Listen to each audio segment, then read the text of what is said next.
자, 문제 5번. 자, 결산 문제입니다. 결산 문제는 본래 수동 결산인 경우에는 제가 원래 풀이 자체를 원래 동영상으로 하진 않습니다. 이 점 참고해 주시길 바라고요. 저는 자동 결산에서 이제 입력하는 방법, 요런 거를 제가 좀 설명해 주고 싶어서 5-2번과 5-3번을 한번 보도록 하겠습니다. 자, 5-2번을 한번 보아주세요. 자, 무형자산의 특허권, 내용 연수는 5년 정해법입니다.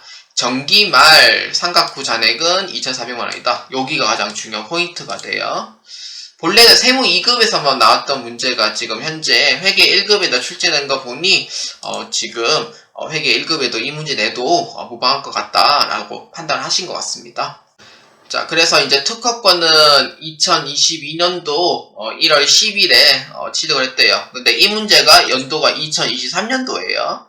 연도 안 보고 넘어가시면 큰일 납니다. 그래서 매년 법정 상각 범위에까지 무형자산 상각비로 인식하고 있대요. 특허권에 대한 당기분 무형자산 상각비를 계상하랍니다. 이 문제는 그럼 이렇게 되는 거예요. 2022년도에 1월 10일에 취득을 했다고 돼 있잖아요. 근데 이 취득한 금액이 얼마인지 나도 몰라요. 근데 2022년도 12월 31일에 상각하니까 2,400만원이 되는 거죠. 근데 기간은 5년이란 말이에요.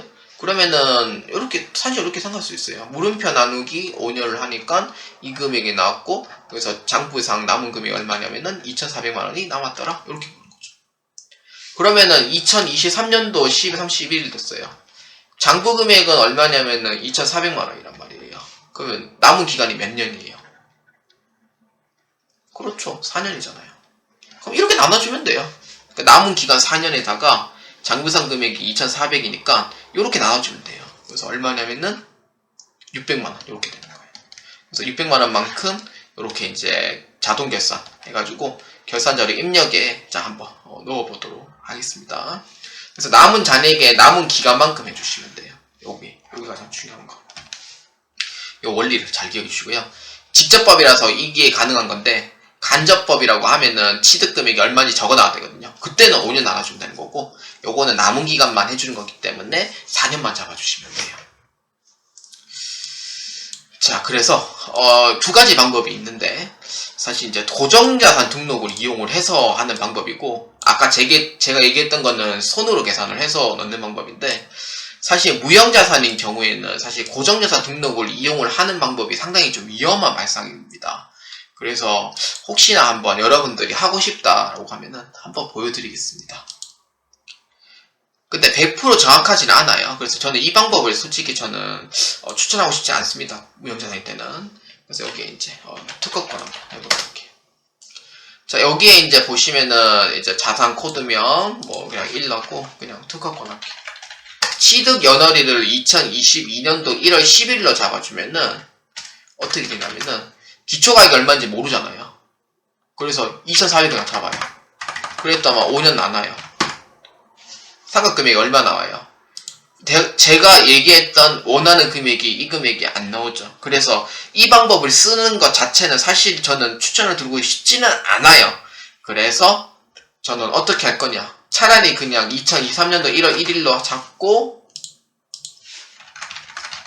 그냥 남은 잔이 2,400만원에 나누기 4년 때리면 어떻게 할까? 안 되죠. 요렇게 하다. 요렇게 하면 되죠. 그렇죠. 나머지 2,400만원에 나누기 4년을 하니까 아까 제가 얼마라고 했었죠?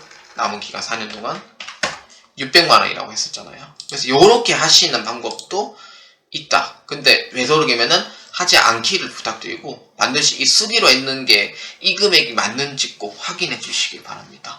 그래서 취득 연월일은 사실 다르긴 하지만 여러분들은 문제만 맞으면 되고 금액만 정확히 맞으면 돼요. 그게 다예요. 그래서 12번의 상각 범위액이 600만원이다. 내가 손으로 계산했을 때 이 금액이 나오더라. 다시 요렇게 해주시면 돼요. OP. 자, 그래서 요렇게 이제 결산자료 입력을 클릭을 해줍니다. 자, 클릭하면은 1에서 12월을 잡아줘요. 그러면은 여러분들이 이제 자유에 맡겨요. 내가 쓰기로 했다라고 하면은 여기 컨트롤 F예요. 컨트롤 F를 이용해서 특허권 요렇게 해서 600만원 요렇게 치면 돼요. 내가 수기로 요렇게 무형자산 상각비 쪽에 있죠.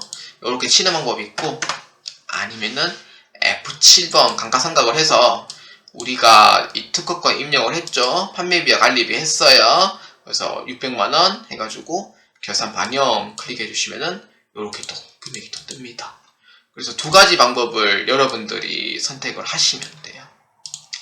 근데 저는 되도록이면은 무형자산은 수기, 그러니까 무형자산은 이제 수기 계산 후 반영 요렇게 해서 하시는 거를 저는 추천을 드리는 바인 거고, 만약에 여러분들이 고정자산을 할 줄 알겠다라고 하시면은 반드시 첫 번째는 수기 계산했을 때 일치 여부를 꼭 한번 해주시기 바랍니다. 일치 여부를 꼭 한 번 더 확인해 주시고요. 그리고 두 번째는 F7번 해가지고 감가상각 요렇게 반영해 주시면 됩니다. 그래서 요렇게 이제 추천을 드리는 바다 이렇게 보시면 되고요. 자, 그 다음에 이제 2번 한번 보도록 합시다. 법인세 등이고요. 1350만원으로 산출되었답니다. 결정 금액이 1350만원이고요. 거기에 산납세금은 빼주셔야 됩니다. 그래서 법인세 등은 어디에 있냐면은 여러분들 제일 마지막 줄에 보시면은 법인세 등이 있습니다. 항상 제일 밑에 있어요. 그래서 요거 이거는 문제가 잘 안 나와서 까먹는 경우가 정말로 많아요.